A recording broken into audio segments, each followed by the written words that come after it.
น้อ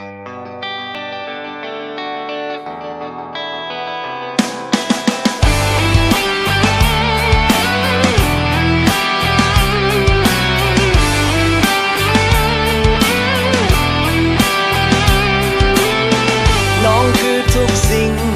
ยอดยิ่งแห่งอุดมการณ์ทุกคืนและวัน มีน้องนั้นคอยเป็นแห่งใจ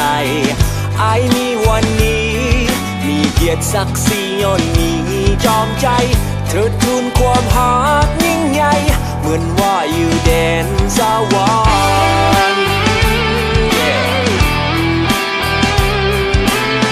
หลับฝันหรือตื่นค่ำคืนตื่นมาสิ้นทุกข์อายมีความสุขหายใจเข้าออกเมื่อเห็นหน้าน้องคานอิดเหนื่อยเพียงใดก็ตามอายก็ทักทายบอกคิดไว้วันมีน้องเหมือนคืนสวรรค์วันซื่นหาเลื่อยไป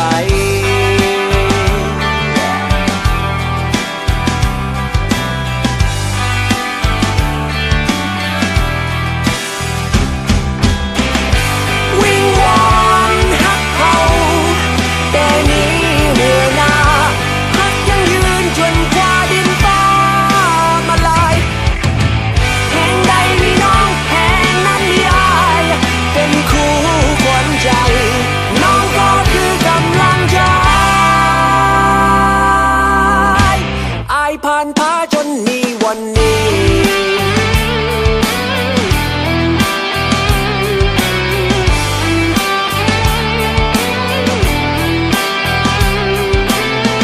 น้องคือทุกอย่าง